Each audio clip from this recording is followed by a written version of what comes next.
جانا چاہیے، امریکہ کے کیمپ میں رہنا چاہیے، دوسرا کہتا ہے رشین کیمپ میں جانا چاہیے. خدا کی طرف کسی کی توجہ نہیں ہے. گویا کسی نے امریکہ کو معبود بنا رکھا ہے، اس کو سہارا سمجھتے ہیں. کوئی روس کو اپنا سہارا لیے بیٹھا ہے، کوئی چین کو سہارا سمجھ بیٹھا ہے، اور کوئی یورپ کے سہارے پہ ہے. خدا کے اوپر کسی کو اپنا یقین نہیں ہے کہ وہ بھی ہمیں بچا سکتا ہے. جب ایسے حالات پیدا ہو جائیں تو پھر یقینی طور پر اللہ تعالیٰ نبی بھیجا کرتا ہے، مامور بھیجا کرتا ہے. اور جو عذاب آتے ہیں وہ مامور کے انکار کی وجہ سے نہیں آتے، یہ بھی ذہن میں رکھیں. عذاب کا مستحق انسان خود بخود ہو چکا ہوتا ہے.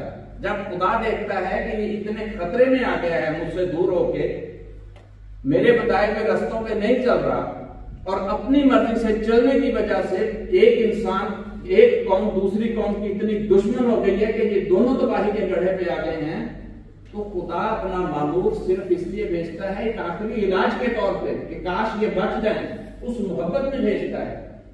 لیکن جب وہ اس معمور کی بات نہیں مانتے تو پھر آٹومیٹکلی وہ جس عذاب کی طرف، جس تباہی کی طرف جا رہے ہیں وہ اس کا شکار ہو جاتے ہیں. اس لیے اللہ فرماتا ہے وَمَا ظَلَمُونَا وَلَٰكِن كَانُوا أَنفُسَهُمْ يَظْلِمُونَ. ہم ظلم نہیں کرتے، ظلم وہ خود اپنے عذاب کے اوپر کرتے ہیں. اور اس طرح کا عذاب جو ہے، فرمایا مَا كُنَّا مُعَذِّبِينَ حَتَّىٰ نَبْعَثَ رَسُولًا. ہم عذاب نہیں دیتے جب تک اتمام حجت نہ کر لیں، جب تک ہم نبی نہ بھیج لیں، رسول نہ بھیج لیں. اور رسول بھیجنے کی جگہ ایک اور جگہ پہ قرآن کریم میں اللہ تعالیٰ بیان فرماتا ہے کہ اس لیے کہ اگر ہم ان کے پاس رسول نہ بھیجیں اور ان کو عذاب میں مبتلا ہونے دیں تو انہوں نے پھر کہنا ہے کہ اے خدا تو نے ہماری طرف رسول کیوں نہیں بھیجا، نقطہ دیا، ہم اس کی پیروی کرتے ہیں، بچ جاتے.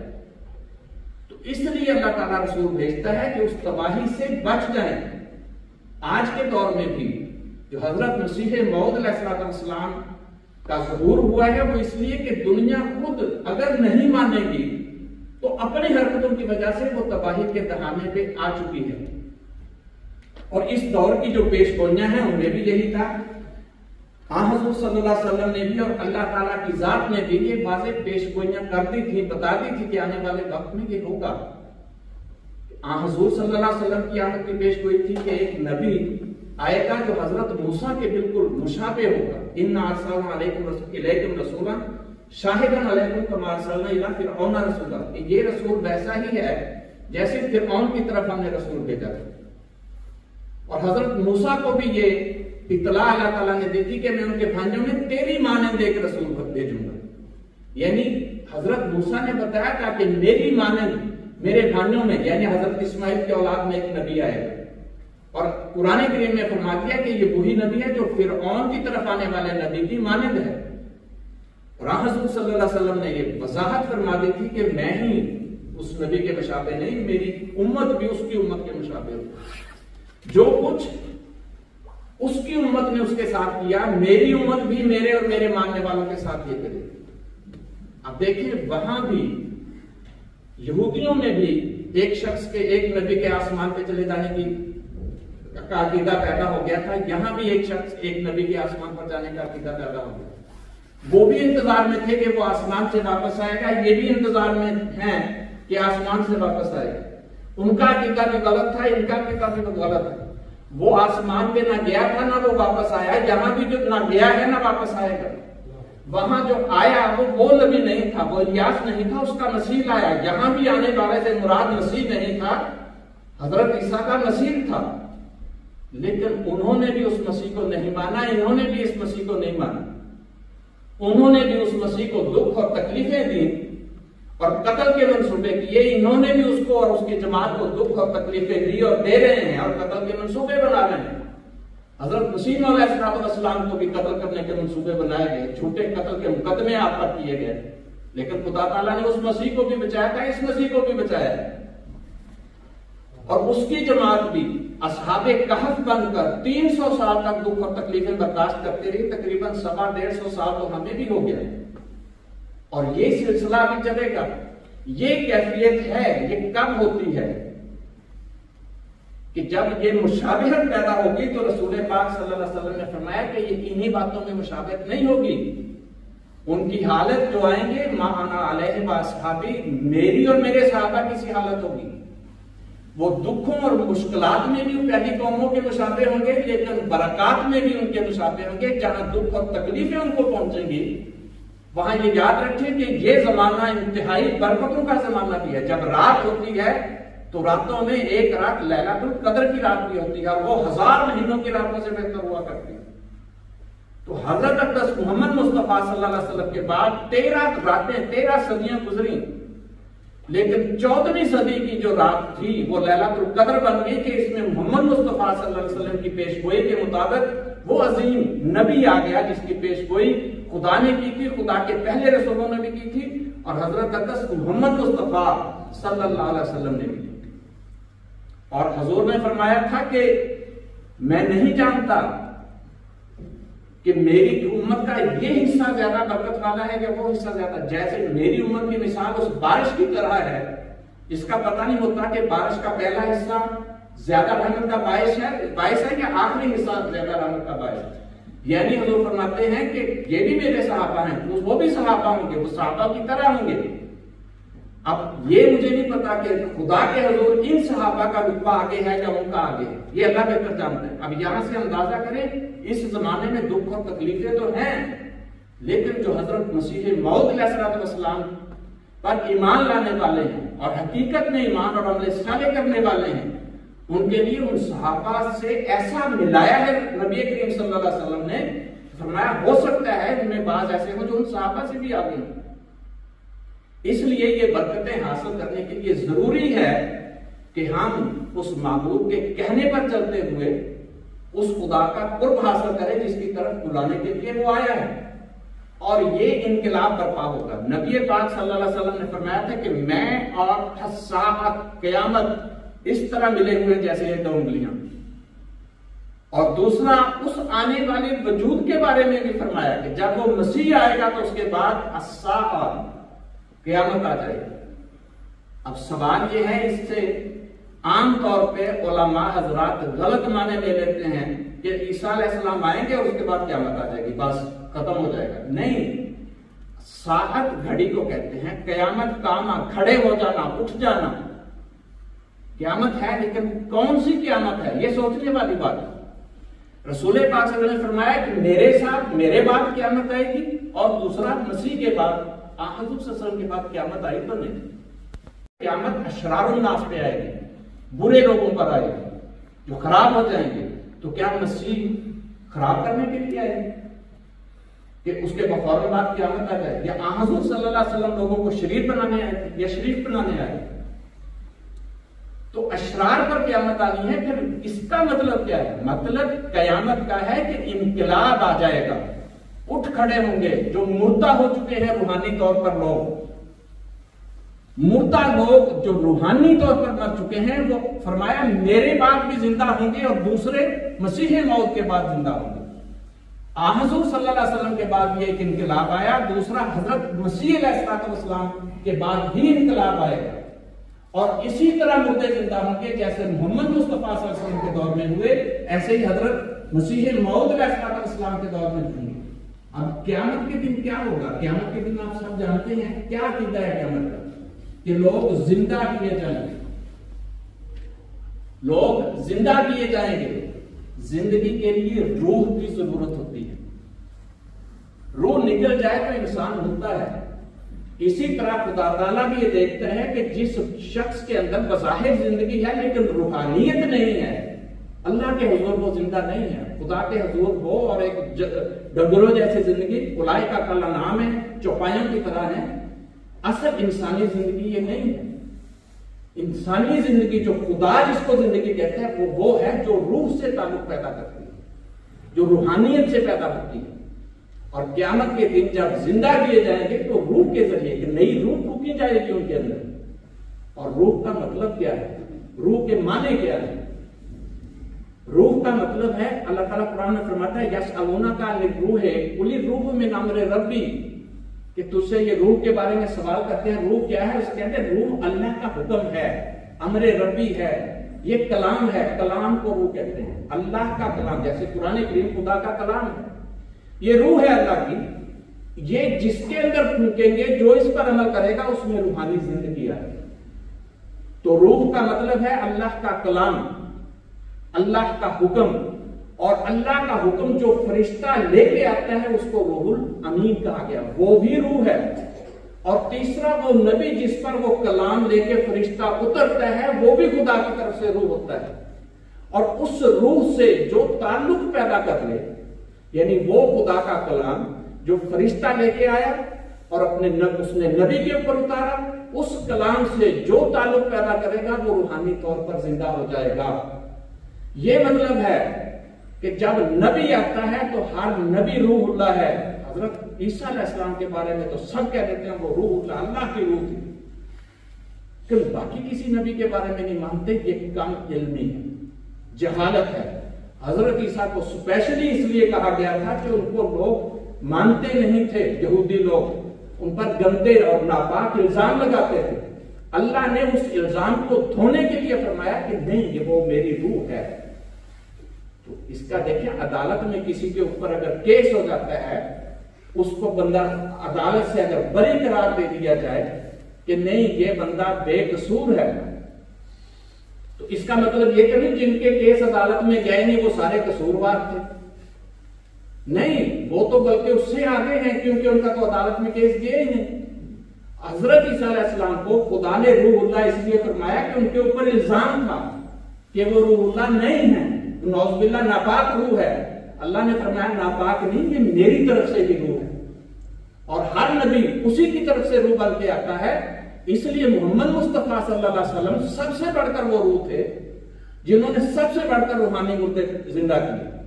اور حضرت مسیح موعود علیہ السلام نے اسی طرف اشارہ کرتے ہوئے فرمایا کہ وہ جو عرب کے بیابانی ملک میں ایک عجیب ماجرا گزرا کہ لاکھوں مردے تھوڑے دنوں میں زندہ ہو گئے، اور پشتوں کے بگڑے الہی رنگ پکڑ گئے، اور آنکھوں کے اندھے بینا ہوئے، اور گونگوں کی زبان پر الہی معارف جاری ہوئے، اور دنیا میں یک دفعہ ایک ایسا انقلاب پیدا ہوا کہ نہ پہلے اس سے کسی آنکھ نے دیکھا اور نہ کسی کان نے سنا۔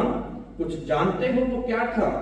وہ ایک فانی فلہ کی اندھیری راتوں کی دعائیں ہی تھیں جنہوں نے دنیا میں شور مچا دیا، اور وہ عجیب باتیں دکھلائیں جو اس امی و بے کس سے محالات کی طرح نظر آتی۔ یہ وہ روح ہے، جب یہ روح آتی ہے تو جو اس روح سے تعلق پیدا کرے گا وہ مردہ زندہ ہو جائے گا، ورنہ وہ خدا کی نظروں میں مردہ ہے۔ اور حضور صلی اللہ علیہ وسلم نے فرمایا کہ یہ قیامت جس میں مردے زندہ کیا جائے گے دنیا میں، ایک میرے ساتھ وابستہ ہے، دوسری اس آنے والے مسیح کے ساتھ وابستہ ہے۔ تو یہ وہ انقلاب ہے جو برپا کرنے کے لیے حضرت مسیح موعود علیہ السلام آئے، لیکن یہ مردہ پن ختم کرنے سے پہلے کچھ اور پیش گوئیاں ہیں، اور آج کل کے جو حالات ہیں وہ سیم ان پیش گوئیوں کے مطابق ہیں، اور ہمیں تسلی دیتے ہیں کہ بے فکر رہیں۔ دنیا کے حالات خطرناک ہیں، لیکن جو مسیح کی جماعت ہے، ایمان لانے والی اور عمل صالح کرنے والی جماعت، اس کے لیے خوشخبری۔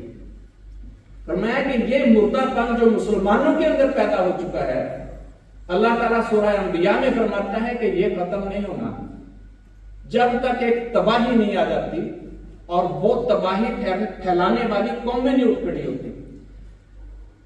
سورہ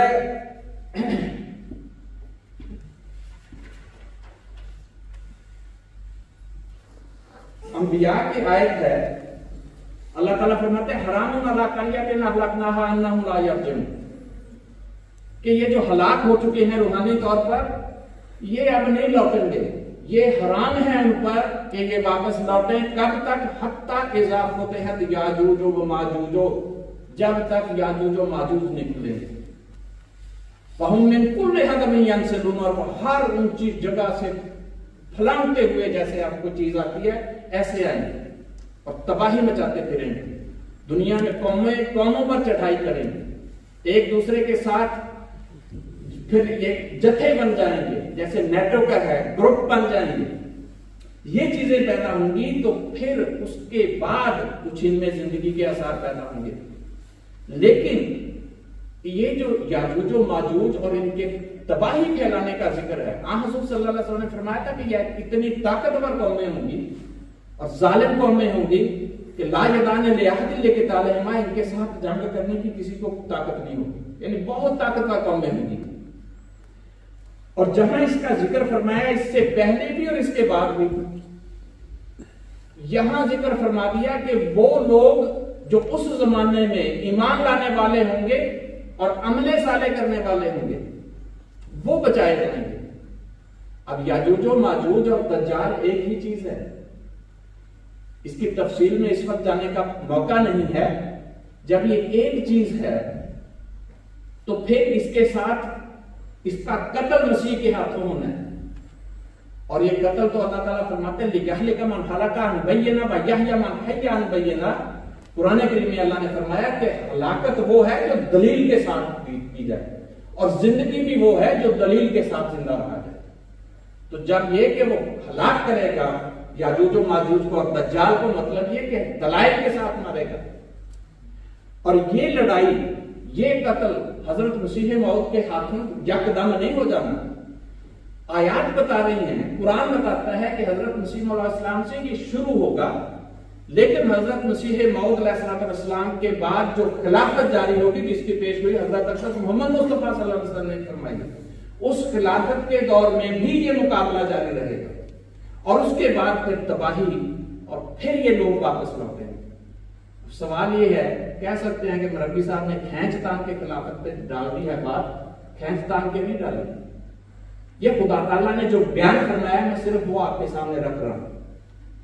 دیکھیں وعدہ اللہ تعالیٰ بیان فرماتا ہے کہ وعدے کو پورا کرو، اوفوا بالعہد ان العہد کان مسئولا، عہد کو پورا کرو، جو بھی وعدہ کرو اس کے بارے میں پوچھا جائے گا. اور پھر خود ہی فرمایا ان اللہ لا یخلف المیعاد، اللہ وعدہ خلافی نہیں کیا کرتا. جب اللہ خود فرما رہا ہے اللہ وعدہ خلافی نہیں کیا کرتا، اور ساتھ تاکید بھی کی کہ تم بھی وعدہ خلافی نہ کیا کرو، تو اللہ نے ہم سے وعدہ کیا ہے کیا؟ قال اللہ الذین آمنوا منکم وعملوا الصالحات لیستخلفنہم فی الارض، کہ جو ایمان اور عمل صالح کرنے والے ہیں میں ان کو خلافت دوں گا. تو جہاں اس کا مطلب ایمان اور عمل صالح کا ذکر ہے وہاں خلافت کا ذکر ہے. جب میں کہتا ہوں کہ دجال کا مقابلہ مسیح کے بعد اس کی خلافت کے دور میں بھی چلے گا، تو کیوں کہتے ہیں ہم؟ اس لیے کہ اللہ تعالیٰ نے جو آیات نازل کی ہیں محمد مصطفیٰ صلی اللہ علیہ وسلم نے ان آیات میں سے ایک علاج بتایا ہے دجال کا، کہ جب دجال آئے گا تو سورہ کہف کی پہلی اور آخری آیات جو ہیں وہ تلاوت کرتے رہنا، یعنی ان کو پڑھنا، ان کو سمجھنا، اس کے مطابق عمل کرنا. تو جب ان آیات کو ہم دیکھتے ہیں وہاں دو گروہوں کا ذکر ہے، ایک جس کو بشارت دی گئی ہے اور دوسرا گروہ جس کو ڈرایا گیا ہے. وہ کون سا ہے؟ اللہ فرماتا ہے وَيُبَشِّرُ الْمُؤْمِنِينَ الَّذِينَ يَعْمَلُونَ الصَّالِحَاتِ، یبشر بشارت کن لوگوں کے لیے؟ الذین یؤمنون، وبشر المؤمنین الذین یعملون الصالحات، جو نیک اعمال بھی کرتے ہیں، عمل صالح کرتے ہیں ایمان کے ساتھ، ان کے لیے کیا بشارت ہے؟ ان لهم اجرا حسنا ماکثین فیہ ابدا، وہ ان کے لیے بہت اچھا اجر ہے. اور ڈرایا کن کو؟ وَيُنذِرَ الَّذِينَ قَالُوا اتَّخَذَ اللَّهُ وَلَدًا، ڈرایا ان لوگوں کو جو اللہ کا بیٹا بناتے ہیں. اب رسول پاک نے فرمایا تھا میری قوم یہودیوں کے مشابہ ہو جائے گی. یہاں بتایا وہ جو بیٹا بناتے ہیں ان کو بھی ڈرایا گیا.